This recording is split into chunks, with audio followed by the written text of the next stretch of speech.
అరవనాట assembly war one side కాదని అంకుల్కి పోటీగా నేను ఉన్నానని స్టార్ హీరో విజయ్ సీన్లోకి రావడంతో ముక్కోణ పోరు ఖాయమైంది. కానీ ముందస్తు సర్వేలు, మేనిఫెస్టో డిజైనింగ్, క్యాంపెయిన్ తీరు అన్నీ కలిసి అధికార డిఎంకేని ఒక అడుగు ముందే నిలబెట్టాయి. అయినా ఇది చాలదు, ఇంకా ఒకటి తక్కువైంది అనుకున్నారో ఏమో, ఒరిజినల్ మిస్సైల్ని బయటికి తీశారు డిఎంకే చీఫ్ స్టాలిన్. இதுக்கு ఏంటది?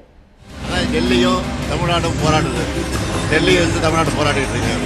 தமிழ்நாட்டு உரிமையை காப்பாற்றுறதுக்காக இந்த வெற்றி பெரிய வெற்றியாக இருக்குது. ఇవి సాధారణ ఎన్నికలు కాదు, ఉనికి కోసం చేస్తున్న యుద్ధమని మొదటి నుంచి చెప్తూ వస్తున్నారు డిఎంకే అధినేత స్టాలిన్. ఇదే టెంపోలో మరో సెంటిమెంట్ అస్త్రాన్ని సంధించారు. బీజేపీ గెలిస్తే తమిళనాడును దక్షిణ ప్రదేశ్గా మారుస్తారట. திராவிட மாடல் தொடரணும். பாஜகவும் அதன் கொத்தடிமையும் கூட்டமும் அதோட தீமைகள் நாம் நினைச்சு பார்க்க முடியாத அளவுக்கு இருக்கும். தமிழ்நாடாக தான் இருக்கணும். உத்தரப்பிரதேசம் போல, மணிப்பூர் போல வன்முறை காடாக மாறக்கூடாது. இவங்க வந்தால் தமிழ்நாட்டோட பேரை தட்சிண பிரதேசன்னு கூட மாற்றவும் தயங்க மாட்டாங்க.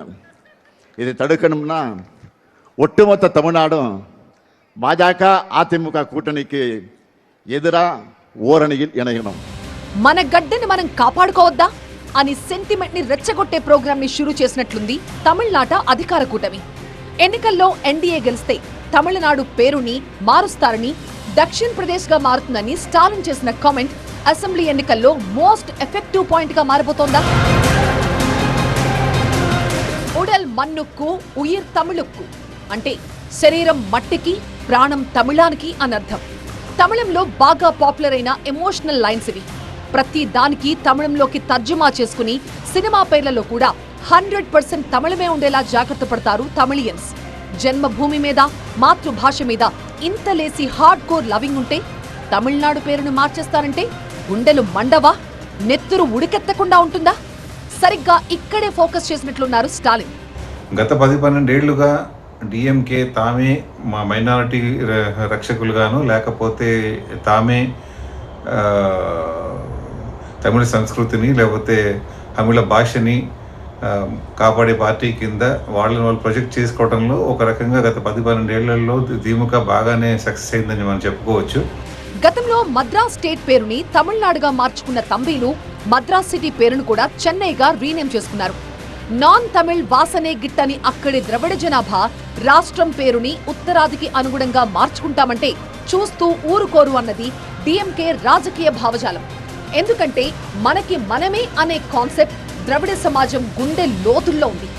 ఎవరి చేతి కిందో నీళ్లు తాగే కర్మలు మనకొద్దు, ఎవరి పెత్తనాలకో తలొగ్గే చేతకానితనాలు కావు మనవి అన్న వాదం అక్కడ నిరంతర నినాదం. గత 5 ఏళ్లుగా పవర్లోకి వచ్చిన దగ్గర నుంచి కూడా ఏడీఎంకేకి అగెనిస్ట్ కాకనే కూడా బీజేపీకి అగెనిస్ట్ గా ఒక నరేటివ్ సెట్ చేయడంలో డిఎంకే చాలా సక్సెస్ అయిందనే మనం చెప్పుకోవచ్చు. జనరల్ పబ్లిక్లోకి వెళ్తే కేంద్ర ప్రభుత్వం తమిళనాడుకి అన్యాయం చేస్తోందనే మాట అన్ని దగ్గరలా వినిపిస్తున్నటువంటి ఒక అభిప్రాయం. ఇక్కడ రాష్ట్రంలో ఏ మూలకి వెళ్ళినా సరే లేదు, కేంద్ర ప్రభుత్వం డబ్బులు రావట్లేదు అనేది పార్టీలకు అతీతంగా చాలామంది మాట్లాడుకునేటువంటి మాట. ఇది ఎంతవరకు నిజం అబద్ధం పక్కన పెడితే దీన్ని మాత్రం ప్రజలు నమ్మించే లెవెల్కి తీసుకెళ్లిపోయారు. ప్రాంతీయ తత్వంలో తమిళనాడు తర్వాతే ఏ రాష్ట్రమైనా. అందుకే సనాతనవాదాన్ని ఢిల్లీ దాకా నిలదీశారు. మీ నీట్ పరీక్షని మా వాళ్లు రాసేది లేదు పొమ్మన్నారు. మీ హిందీని మా నెత్తిన రుద్దితే సహించబోమన్నారు. చెన్నై డిక్లరేషన్ ని రాసుకుని డీలిమిటేషన్ పై యుద్ధం ప్రకటించారు. ఫైనల్ గా మాది రాష్ట్రం కాదు దేశమని ఢిల్లీతో హోరాహోరీకి దిగిన చరిత్ర తమిళ పాలకులది. అది స్వాభిమానమో లేక వితండవాదమో తెలియదు. రాష్ట్రాలకు స్వయం ప్రతిపత్తి ఇవ్వాలన్న డిమాండ్తో ఇటీవలే కేంద్ర ప్రభుత్వంతో కొట్లాటకు దిగారు సీఎం స్టాలిన్. ఎన్నికలు దగ్గరకొచ్చేసరికి తమిళ లోకల్ సెంటిమెంట్ కి మరింత పదును పెట్టి ప్రాంతీయ తత్వాన్ని రెచ్చగొట్టి తంబీలని అటెన్షన్ లోకి తీసుకొచ్చారా? స్టాలిన్ దక్షిణ ప్రదేశ్ వాయిస్ కి విజయ్ కోరస్ ఇస్తారా? దీన్ని బీజేపీ కూటమి ఎలా తిప్పికొడుతుంది, ఎవరికి ఎన్ని ఓట్లు కురిపిస్తుందో చూడాలి.